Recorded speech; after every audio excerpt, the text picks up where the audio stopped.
Bonjour, chers fans de canard. La jeunesse de Picsou est un comics de Don Rosa racontant comment Balthazar Picsou a bâti sa fortune. L'histoire commence en 1877 en Écosse. Le jeune Balthazar, 10 ans, est l'héritier du clan des MacPicsou. Mais le château familial est depuis longtemps abandonné et les derniers membres du clan vivent dans la pauvreté à Glasgow. Fergus, le père de Balthazar, lui confectionne un nécessaire de cirage pour apporter un peu plus d'argent à la famille. Pour apprendre à son fils à se méfier, il paye Burt, un cantonnier aux bottes boueuses, pour qu'il soit le premier client de Balthazar, mais aussi sa première déconvenue, car il est payé avec une pièce américaine qui n'a pas cours en Écosse. Cet épisode donne le sens des affaires à Balthazar et aussi l'envie de revoir le château familial. En s'y rendant, il rencontre le fantôme de son ancêtre, Sir Duncan MacPicsou. Balthazar débarrasse ensuite les terres ancestrales de son clan en faisant fuir les Biskerville qui s'étaient installés dessus. Il finira par se rendre en Amérique comme mousse sur un bateau. À l'origine, l'histoire devait commencer en l'an 400 avec le siège du mur d'Adrien et montrer que c'est un Macdwitch, l'ancêtre des MacPicsou, qui avait mis en déroute les Romains et avait donné naissance à l'Écosse. Ensuite, on voyait qu'un MacPicsou était lié à chaque grand événement de l'histoire écossaise. Mais le responsable éditorial de Don Rosa, Byron Erickson, lui précisa que ce n'était pas l'histoire des MacPicsou mais d'un MacPicsou en particulier, Balthazar, ce qui lui fit revoir sa copie. La jeunesse de Picsou commence comme un reportage intrusif sur Balthazar Picsou. Un autre reportage sur Picsou a lieu au chapitre 12. Dans les deux, on s'interroge sur les raisons de sa fortune et sur qui il est. Par ce procédé, on en fait un personnage légendaire entouré de mystères. Mystères que seul le lecteur aura le loisir de découvrir à travers le comics. Toutes les pièces que vous pouvez voir sur cette page, dans la pile du premier plan ou en l'air, ont été dessinées à l'aide des vieux gabarits de dessin industriel de Don Rosa. Ce sont des rectangles de plastique contenant des trous prédécoupés de formes diverses qui aident à la réalisation de diagrammes et autres éléments d'un plan en ingénierie technique. Dans ce cas précis, Rosa s'est servi d'une demi-douzaine de gabarits contenant des ellipses de diverses tailles dont le degré d'inclinaison varie de 10 à 60 degrés. Enfin, sur cette même page, on peut lire « Il connaît l'origine de chaque pièce. Tout ensemble, elle raconte l'histoire de sa vie. » L'histoire de sa vie est en gras. On lit déjà l'argent à l'histoire de Picsou. On annonce déjà que les pièces servent à raconter Picsou. En effet, chacune a été gagnée d'une certaine manière et dans un certain contexte, construisant le personnage.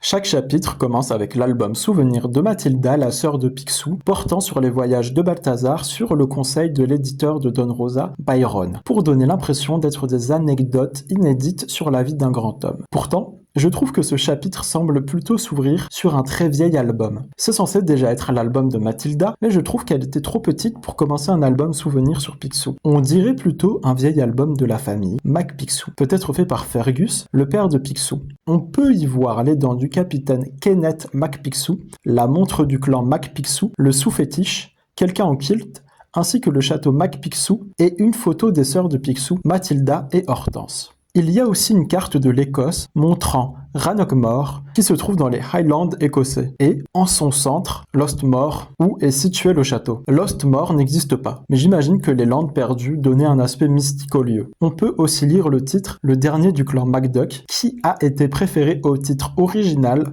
pensé par Don Rosa qui était le milliardaire des Landes perdues. Le château des MacPicsou et le glorieux passé du clan des MacPicsou ont été évoqués dès la deuxième apparition de Picsou dans une aventure de Donald, en juin 1948. Dans cette histoire de Karl Barks, Picsou et ses neveux partaient à la recherche du trésor de Sir Duncan MacPicsou. L'apparence du château est inspirée de celle de plusieurs châteaux existants, dont le château de Harlech, bâti au XIIIe siècle au pays de Galles, et le château de Cawdor, qui est une maison-tour construite à la fin du XIVe siècle en Écosse. Le cimetière du clan MacPicsou est abandonné, comme le château. Le lieu est mélancolique, mystérieux et poétique. Les inscriptions sur les pierres tombales entourées par le lierre sont poncées et éliminées par le temps. Le temps semble arrêté dans cet endroit. Chaque membre du clan fut enterré dans le cimetière du château, à l'exception de Sir Edward MacPicsou. Ce dernier repose dans son armure, gardant un passage secret menant au cachot, voulant protéger la construction de la salle du trésor des Templiers que l'on peut voir dans Une lettre de la maison, un autre comics de Rosa, et dans l'histoire de Barks, Le secret du vieux château. On assiste ensuite à une discussion discussion entre Balthazar et son père Fergus sur la gloire passée du clan. Le jeune Picsou porte un béret rouge, même si les Écossais ont deux couvre-chefs traditionnels, le Tam O'Shanter et le Balmoral, Picsou ne porte aucun des deux. Le grand cercle jaune autour de Picsou fait penser à une pièce, ce qui annonce le futur Picsou. Alors que Fergus et Picsou parlent de la lande, on voit le fourmillement visuel du dessin de Don Rosa. Il y a toujours quelque chose à voir ici ou là. Ici, il y a deux gags visuels au premier plan, tandis que la vraie action a lieu au second plan. On apprend que c'est à cause d'un chien géant que les McPicsou ont quitté la lande. Le chien n'est qu'un déguisement des Baskerville, le clan rival des McPicsou qui s'en sert pour les exproprier. Le chien est une référence au chien des Baskerville, célèbre récit de Sherlock Holmes. La première apparition du chien des Baskerville est apparue dans Oncle Picsou et le chien des Baskerville, publié en mars 1960. Fergus parle à Balthazar de la déconvenue du capitaine Kenneth McPicsou qui s'est fait arnaquer lors d'une livraison de réfort. Kenneth, parcourant la route des Indes et la famille étant écossaise, il a sûrement fait partie de la compagnie anglaise des Indes orientales. Kenneth McPicsou est connu pour sa montre que Picsou doit posséder pour recevoir un héritage dans la montre des McDuck, comics de Karl Barks datant de juin 1955. Rosa recopie pour le flashback de Kenneth 2 cases sur l'histoire de Karl Barks, Arnaque McChicken. Fergus raconte ensuite à Balthazar l'histoire de son ancêtre, Sir Duncan, serviteur du roi d'Écosse Macbeth. Ce roi a vraiment existé, on le voit dans le comics être emmené vers sa mort. Macbeth est tué au cours de la bataille de Lumphanan par Malcolm III Canmore, fils du roi Duncan Ier, dont il estimait que Macbeth avait usurpé la couronne. L'histoire de Sir Duncan montre déjà l'incroyable avarice des McPicsou. Le gag avec la souris qui le voit s'emmurer sur une case et qui indique la cachette où est Sir Duncan sur l'autre case est assez drôle. Picsou et Fergus sont ensuite rejoints par les Baskerville qui sont désormais les nouveaux propriétaires de la lande et qui leur demandent de dégager. La tension monte et Picsou imite Fergus tandis que le mouton imite le Baskerville dans une imitation que ne renierait pas Attal copiant Macron. Effrayé par les cris du chien, Picsou et son père rentrent à Glasgow. Au vu des vêtements rapiécés de Balthazar, on saisit qu'ils vivent dans un des quartiers pauvres de la ville. Une fois Picsou de retour à Glasgow, on rencontre le reste de sa famille, qui comprend sa mère, Edith, ses deux sœurs Hortense et Mathilda, ainsi que son oncle Jack, qui lui porte un beau Balmoral cap bien écossais. Les deux sœurs de Picsou ainsi que Fergus sont mentionnées par Karl Barks, le créateur de Picsou, dans ses notes privées sur la généalogie de Picsou. Leur maison est vétuste, comme on peut le voir au toit bousillé, aux craquelures dans les murs, aux rideaux rapiécés et au tuyau qui tient à peine dans la maison de Picsou. La construction de logements n'a pas pu suivre le rythme de la demande à Glasgow. Partout où il y avait de l'espace, des logements étaient construits, donnant lieu à ce qu'on a appelé Closes and Winds de Glasgow, qui servaient d'habitation aux nouveaux habitants qui venaient en ville chercher du travail à cause de la révolution industrielle.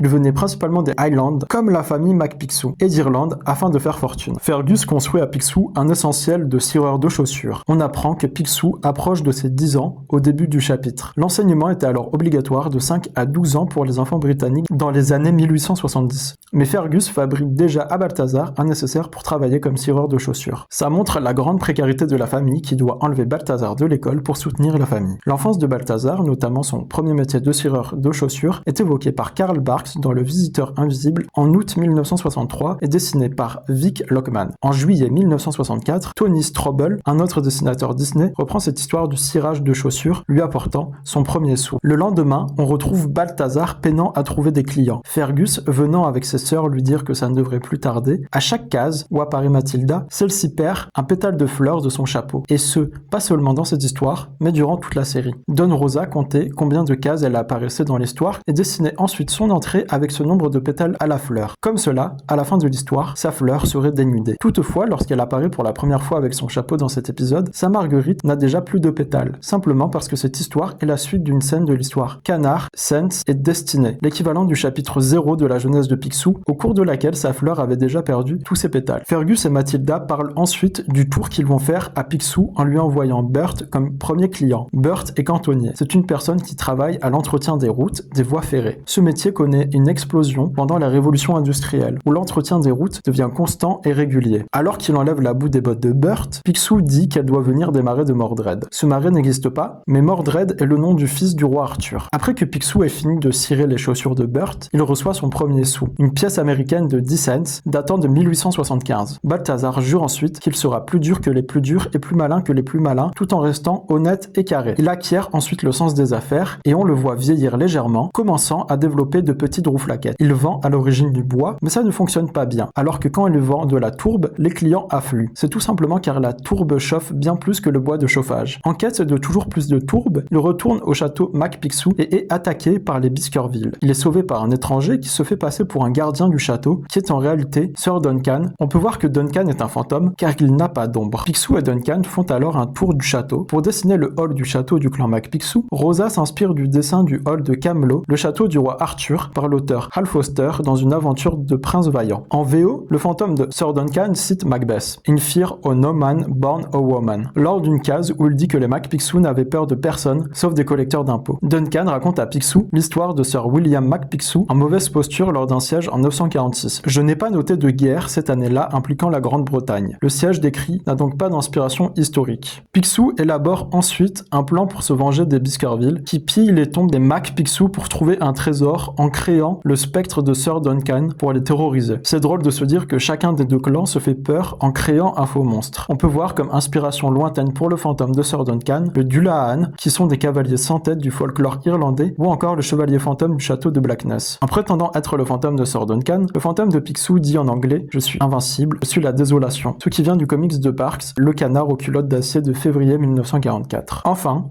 Picsou s'en va comme Mousse en direction des Amériques où il trouvera son oncle John. C'est dans l'histoire Le Sablier Magique de Barks que l'on apprend que Picsou était venu en Amérique comme Mousse sur un bateau transportant du bétail. Info dont s'est servi Don Rosa. Cependant, celui-ci choisit de ne pas tenir compte d'un sablier magique qui serait à l'origine de la fortune de Picsou puisqu'il estime que Picsou a gagné son argent par son propre travail acharné. C'était l'une des toutes premières apparitions de Picsou avant que Barks ne décide d'en faire le self-made man par excellence. Donc Rosa estima qu'il ne pouvait faire figurer dans le récit de sa jeunesse une quelconque magie ou chance. Et c'est ainsi qu'on arrive à la fin du premier chapitre. Je vous remercie d'avoir suivi ma vidéo et je vous retrouve pour l'analyse du chapitre 2 de la jeunesse de Picsou.